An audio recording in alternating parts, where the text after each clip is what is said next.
تفضل.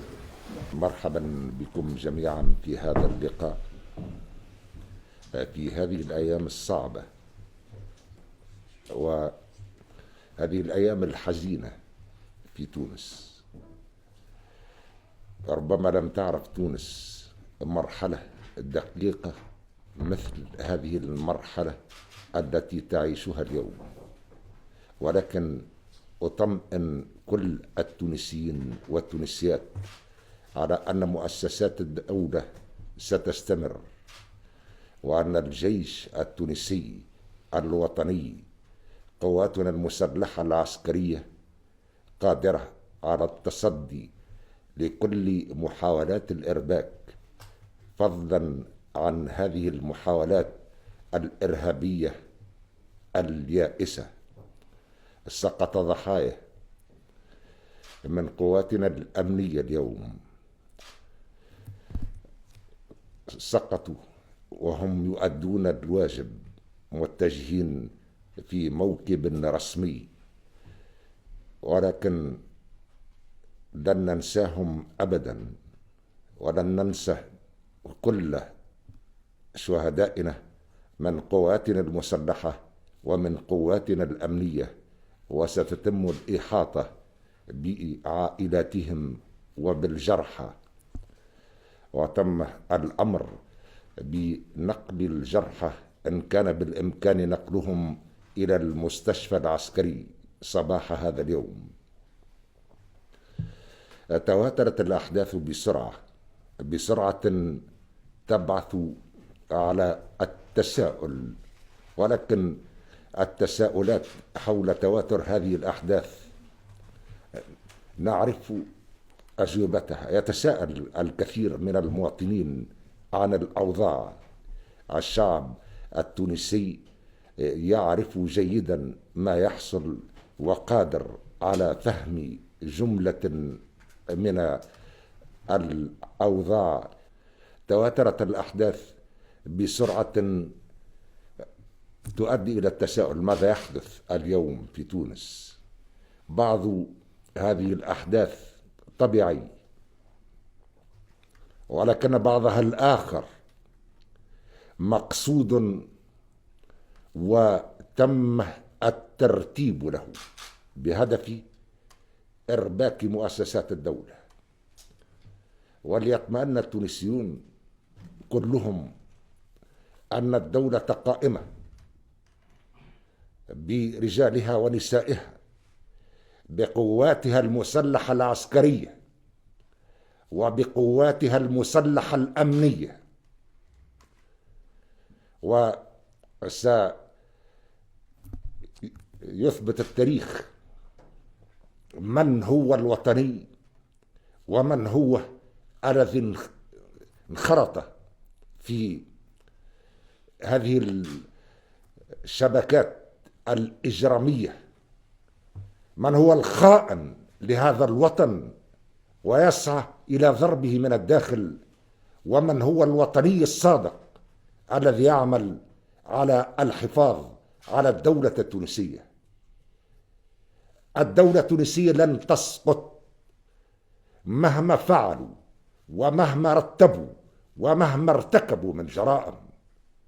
صحيح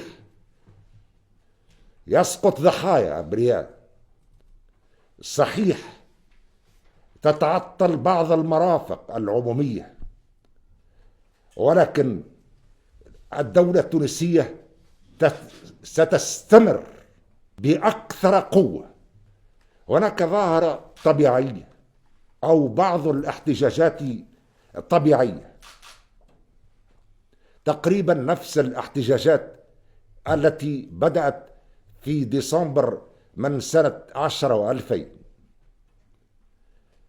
الشعب التونسي ما زال يطالب بعد 10 سنوات بنفس المطالب التي رفعها في ديسمبر من سنة 10 و2000. حقه في الحرية وفي الشغل وفي الكرامة الوطنية هي نفس المطالب، دليل على إفلاس الاختيارات الاقتصادية والاجتماعية دليل على أن ما تم خلال هذا العقد لم يكن هو الاختيار الأسلم بالنسبة إلى التونسيين والتونسيات.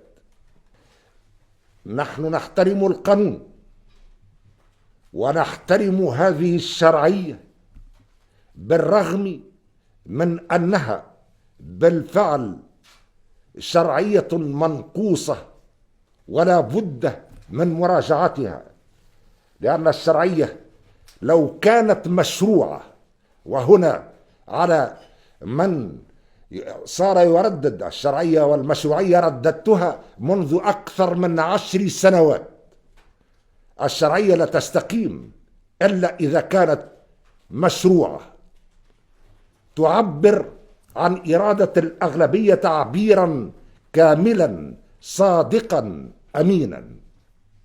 بالرغم من نقائصها فأننا نطبق القانون وسنطبقه على الجميع بدون أن تأخذنا في الحق أي لومة لائم. نجتمع اليوم للنظر في هذه الأوضاع، ونجتمع اليوم لنوجه رسالة إلى الشعب التونسي بأن الدولة بأبطالها من قواتنا المسلحة العسكرية ومن أبطالها من قواتها المسلحة الأمنية ستحبط كل محاولات ضربها من الداخل ومن الخارج. ولا مجال في تونس للخونة الذين يريدون ضرب الدولة، لا مجال لهم في مؤسسات الدولة والقانون الذي نحترمه ونريد فرض احترامه على الجميع هو الفيصل بيننا. نجتمع اليوم لنقرأ الأحداث ولنستشرف المستقبل ولنرى الإجراءات التي تحتم المسؤولية التاريخية اتخاذها. سنتصدى لكل هذه المحاولات ولن ترهبنا هذه الاغتيالات التي تستمر من قبل هذه الوحوش ومن يقف وراءها، وحوش كواسر تعتقد أن الدولة التونسية لقمة سائغة، ولكن أن لهم أن يطيحوا بالدولة التونسية. تاريخنا حافل بالبطولات في مواجهة الاستعمار، في الثورة على الظلم والضيم. تاريخنا حافل بالبطولات بالوطنيين الأحرار. تاريخنا حافل بقدرة الشعب التونسي على مواجهة كل هذه التحديات. سنرفع التحدي ولن نقبل أبدا بأن يمس أحد من الدولة التونسية من يعتقد أنه قادر على ذلك فهو واهم. فليطمئن التونسيون أننا سنمسك بزمام الأمور بما يقتضيه القانون وبما تقتضيه المسؤولية التاريخية التي نتحملها. أريد من هذا المكان أن أؤكد لكل التونسيين والتونسيات ثقتنا المطلقة في قواتنا المسلحة العسكرية من ضباط ورجال جيش، ثقتنا المطلقة في قواتنا الأمنية للجاهزية وللوطنية ولروح المسؤولية العالية. وأريد أن أتوجه إليهم جميعا بالشكر على المجهودات التي يبذلونها في كل مكان للحفاظ على مؤسسات الدولة.